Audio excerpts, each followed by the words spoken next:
Hello, friends. I'm Kerry Farr. Welcome to In Your Corner. Gary and Kim Elliott have joined us today. And Gary, you've written a book. Hold it up for us and tell us a little bit about your book. This isn't my book, it's our book. Our, as in the definitive word of both of you. Both of us. Yes, co-written.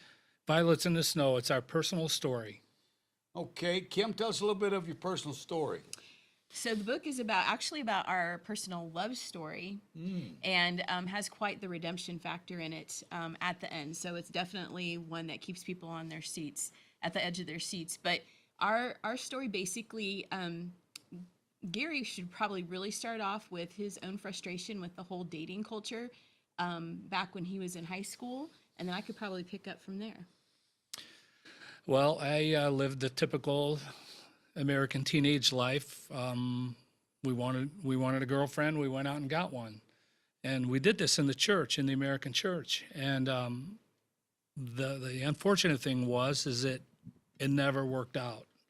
It always ended in frustration, and so eventually, I made a discovery that I thought that something was really wrong with the way Christians did love in America. So it drove me to the scriptures, and I started to dig in the Bible to find out. And I asked God, how do you do this? How do you want this to work? Because what I'm doing isn't working. Oh, this is scary. This could end up being like an arranged marriage or something. Yeah. Look out. Look out. You might want to turn it off now if you're scared. What I discovered was I believe that the Bible teaches us that love is supposed to be a gift. It's a gift that comes from heaven. It's a gift that God gives. So what did that do for me? My searching wasn't needed.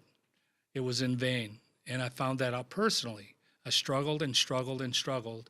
And like I said, nothing worked out. But eventually he said, why are you trying to find what I want to give you? And that flipped the whole thing for me.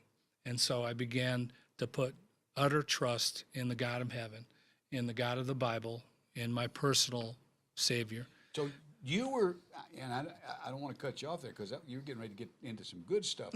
But how do It's all good, Kerry. It's all good, brother. It's all good. But how do you square that with where the verse says, "Whosoever findeth a wife you're looking for findeth a good thing"? Oh, I've got a good answer for you. It's in the word find. Okay. The word find does not mean a torrid search. So if I walk out of this building and I look down and I find a $5 bill, I found $5. That's a good thing, right? Here's the question. Was I looking for $5? God says he will place that person in your life when you're about his business, doing what he's given you to do, and then he will place them to be found by you, not by searching, but by being about his purpose. Mm-hmm. That's Okay. what that verse means. So you didn't go to Match.com. You know what? I peeked at a couple of those things and felt horribly convicted and ran away as fast as I ran to it. So, no, I did not. Well, Kim, how did it all transpire? Yeah. This sounds really interesting. I'm living on the other side of the city. I Were personally... you both in Decatur, Illinois? We were You were both both in- from Decatur, Illinois, Yes. on Highway 51, 2/3 of the state down, I suppose. Yeah. It's right in the middle of the state. Is it right in the middle? Okay. Yeah, and I was literally living on Highway 51 since you happened to mention that. But my story's a little bit more dramatic than Gary's. I actually had a conviction from when I was a little girl. I had the princess virus, holding on for the prince who would slay dragons for me. And I carried that conviction into my young adulthood, and I was saving myself for marriage, even though I was living amongst friends who said it's just sex and just giving themselves away left and right. I maintained that and actually went on a weekend trip to Memphis where I experienced a sexual violation of a rape. You did what? Experienced a sexual violation of a rape. You were raped Yes. in Memphis. Yes, sir. Wow. Yes, sir. I knew it was a rough town. Yeah. It was. I think it still is. But 30 days later, I found out I was pregnant. Oh my goodness. Yeah. So my single experience was really wrapped up. It started out great with great goals in mind and holding out for that Prince Charming, but then grossly interrupted with this trauma. And I did choose life. and I did choose to be a single parent, and I did raise my daughter as a single parent. That's a story and a book all in itself. But in that time period, God spoke, and he said, concerning a husband, there will be a man who hears my voice. So God literally gave me a promise within 2 months of my daughter being born that there would be a husband for me. So I gave myself to that understanding and met a lot of frustration because it wasn't happening within 3 days or 3 months or 3 years. It was taking some time. But the time I come to see now was a lot about my healing, my transformation, and also building purpose in me. And little did I know that on the other side of the city, God was building purpose in him. In Decatur, Illinois. Yeah. So you went to Memphis. I know a lot about Memphis because I've spent a lot of time in Memphis. What part of town were you in? Oh, actually on Beale Street. Wow. It's interesting that you mention that because I was in the boxing business for over 25 years of my life, and there was a man over there by the name of Red Fortner that had the longest running professional boxing show at the New Daisy Theater. He did the first Tuesday of every month for over 20 years on Beale Street. Oh, So you've got B.B. King's there. Yes. I mean, I was at the Daisy one night when they were doing boxing. Went over there almost every month for years and years. And Carl Perkins, blue suede shoes, Yes. the guy Yep. who wrote Blue Suede Shoes, was playing in a club next door, and he came in to where I was at on Beale Street and was watching the boxing. And he and I sat as close as we're sitting right now. Yeah. But that's a horrible experience. And how many years ago was that? so my daughter will turn 34 this December. So that was actually Easter morning, 34 years ago is when that experience happened. And then she was born that December. And so she'll be 34 years old at the end of this year. Well, Yeah. I'm thankful that you chose to raise your daughter, and thankful that the Lord gave you a man in your life that loved you did. in spite of what happened. Yes. Yes. Tell us a little bit about that. Yeah. Let's talk about how we met. We met at a church that Kim found. She was one of the leaders, a church plant, and she named the building. It was an old funeral home that was in the middle of the city, and I had a shift change in my job, and this church met at 6:30 Sunday nights only. And so this new church fit my schedule perfectly. I went into the church for different reasons.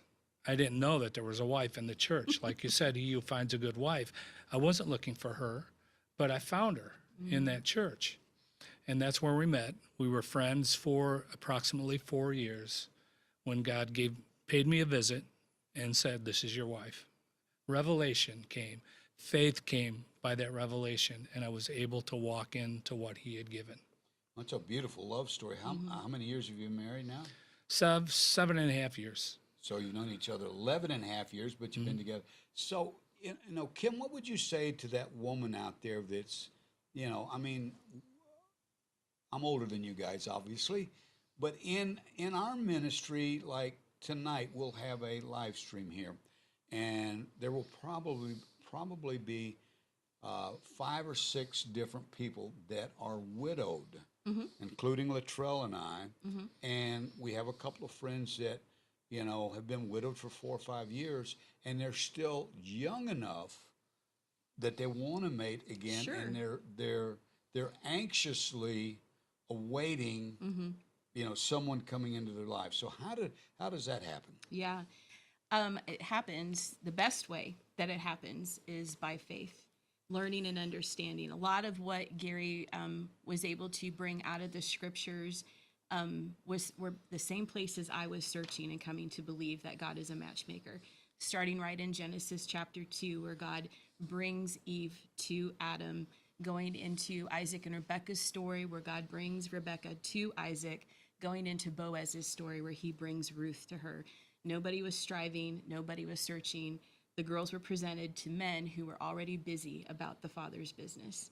And that is what I started to believe in. And I had to personally, because I had a little girl at home, and I wasn't going to allow my front door to be a revolving door of suitors and trying to fit them on for size to see if it was going to work and allow her little heart to be attached. So I literally said, you're going to have to bring him to my door. And when I surrendered my singleness to him, he took full advantage of it. I was able to bring a lot of girls in from my church that were youth and young adult age and really help them fall in love with Jesus while they were waiting for the one that Jesus would have for them. And one thing I would say about waiting is that you are not waiting as though you're sitting on your hands, waiting for a bus. You are living in expectation. And that's what waiting is.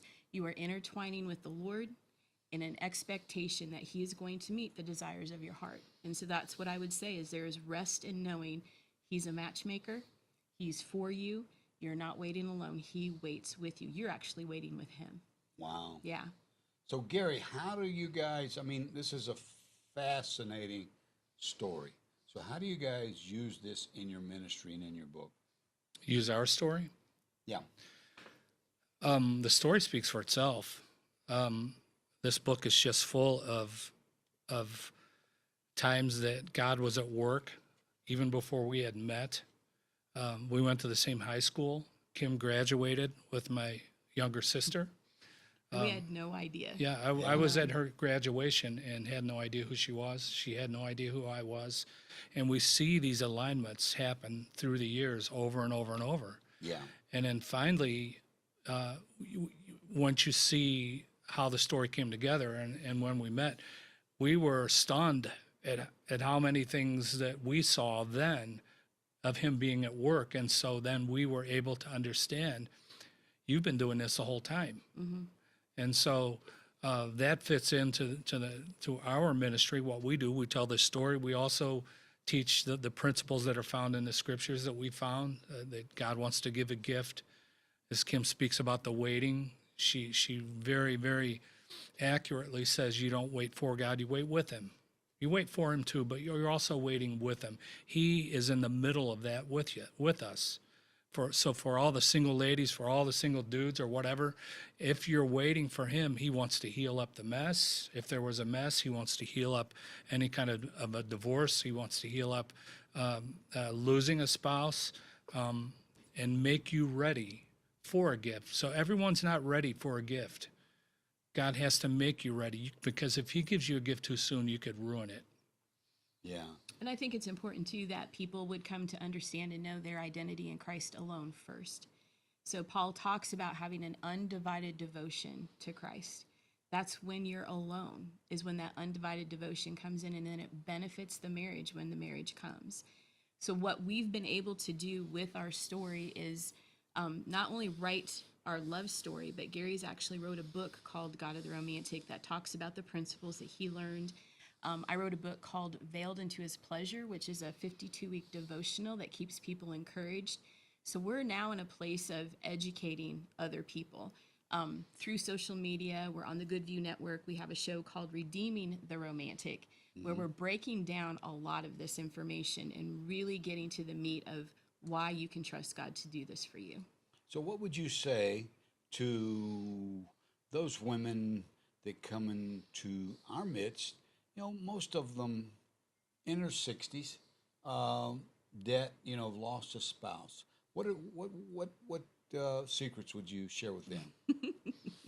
I think Kim nailed it pretty good to finding your identity in your Creator. Mm-hmm. So what is your identity? Your identity is something that can never be taken away.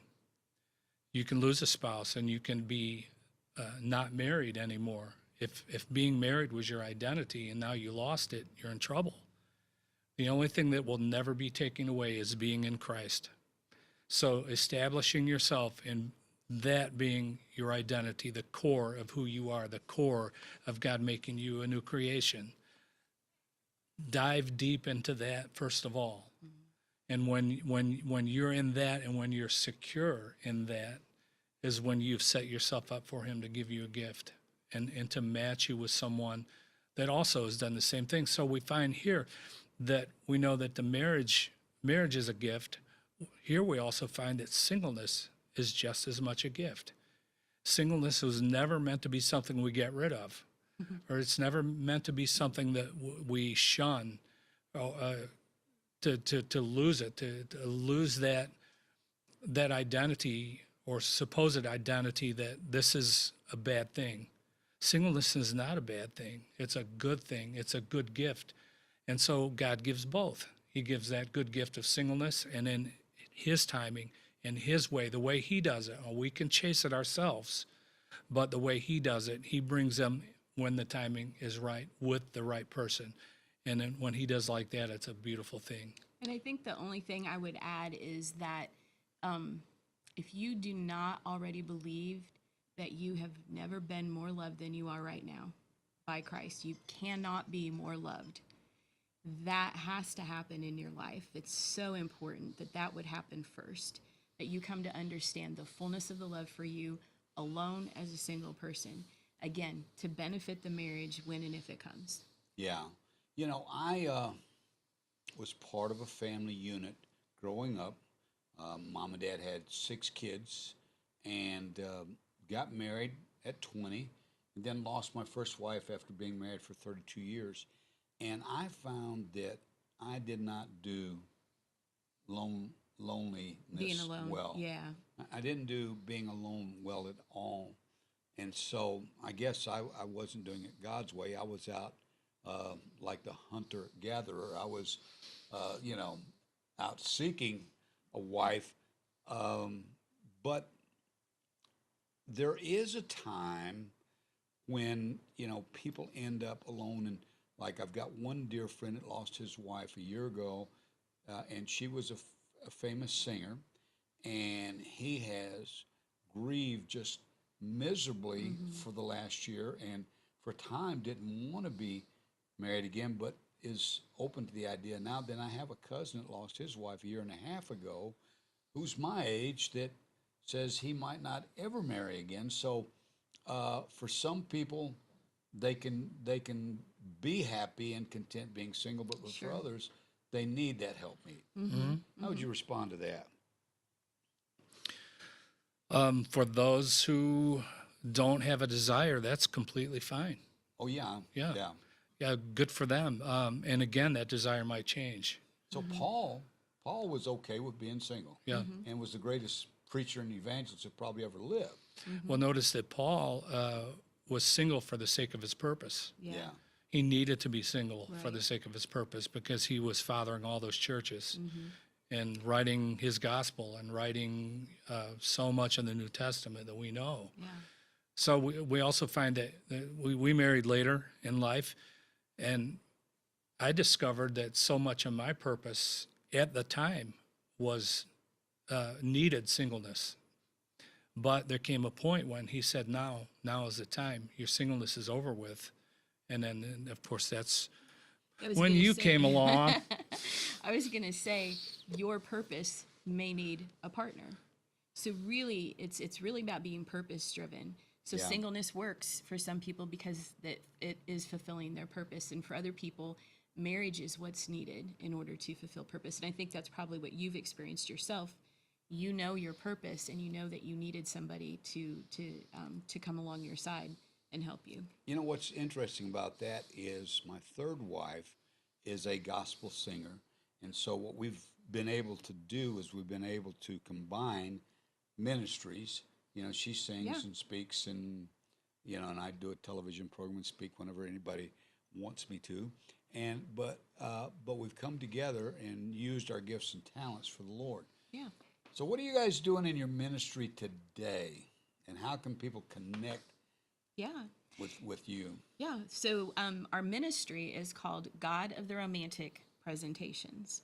And we have several presentations under that umbrella. Of course, godoftheromantic.com is the website where you're going to find that. But we have a total of 4 books available right now. So we're writing.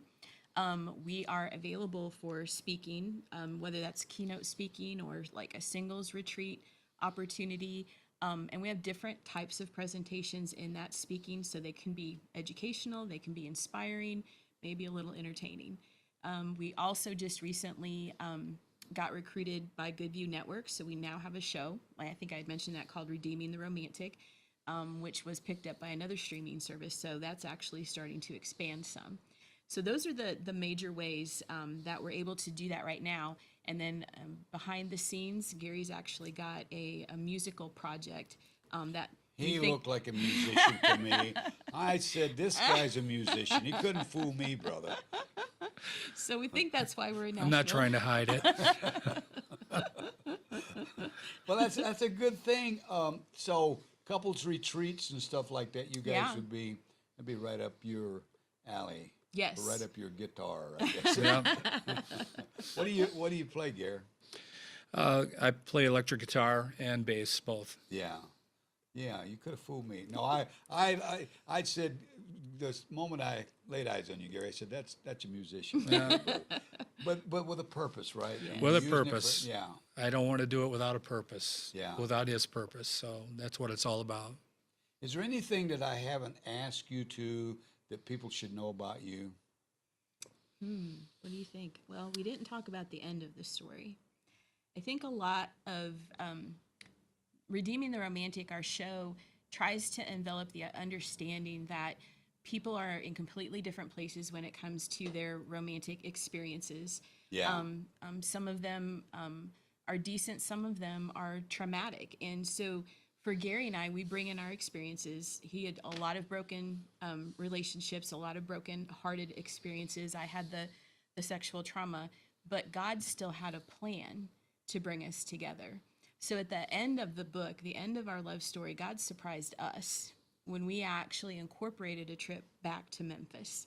And I won't tell you everything, but he lined us up for probably one of the most profound opportunities to see a full circle moment of everything that he had in store for us. It was very, very moving how proud he was of us to trust him to the extreme that we did. And I believe for everyone else, we want them to understand that they can rest in who God is. But it's hard to rest if you don't know who he is in the romantic. And that's why we're here, to kind of lay that bed, that foundation, so that they have faith to know and believe that he wants to bring the match, and that, yes, you can rest and trust him to do this in the most extraordinary ways. Well, Kim, I want to come back and focus on your lowest point. Sure. I had a circumstance like that when I was 6 or 7 years of age. Happened to me in Detroit, Michigan. A grown man got a defenseless kid in a bathroom stall and sexually assaulted me, and that's why I ended up fighting most of my life. Sure. I wanted to be a fighter because I never wanted anybody to hurt me anymore. But then I realized one day that I couldn't be healed. I've never seen that man again. I'm sure he's been dead for many years. Yeah. But I had to come to a point where I said, Lord, I forgive Yes. him. It did not exonerate him, did not make Right. what he did right, but it set me free. How did you experience the freedom after going through such a traumatic experience of being raped? I would say it was very similar in that fact of understanding the fullness of the cross and the forgiveness that has been provided, that not only saved me in my life, but it also, that forgiveness extends to other people, even those people who have violated you at some point in your life. And it was exercising that forgiveness that opened the door to healing and restoration. I will also say that choosing life healed me as well. And to this day, I constantly benefit and abound in joy over having the relationship with my daughter that I do, the relationship with her husband, and now these growing relationships with 3 grandchildren. So doing the right thing is hard, but the reward just completely overshadows all of that. So for me personally, before the violation, I dealt with a lot of self-hatred. And coming through that experience and into relationship with Christ, it was this constant companionship. And I got serious about it. I didn't just go to church. I got serious about a companionship with Jesus Christ. And he not only healed me of the violation, but he healed me of the self-hatred I carried since I was like 4 years old. Yeah. And then helped change my mind about who God was. And then allowed me to have an incredible experience raising my daughter as a single mom, and walking her into her wedding experience before I'd even had one. But now the rewards of that, there's not only her married, grandchildren, husband, the joy is just abounding now. The joy of the Lord is my strength. Yeah. Hey, thank you two so very much for joining us today. It's been a real blast. And tell us again how somebody can connect with you. Yes, please visit godoftheromantic.com. You're going to find everything you need concerning redeeming the romantic dreams in your own life right there. Yeah. And, you know, Mark and Kim talked about having that personal relationship with Jesus Christ. If you don't know the Lord, just go to him today and say, Lord, I'd like to know that peace. Would you forgive me of my sins and come into my heart and save me? And he'll do it, won't he? He will. Thank you so much again for joining us. Thanks. Yeah, thanks for having us. Thank you, friends, for watching today. We'll see you on the next edition of In Your Corner.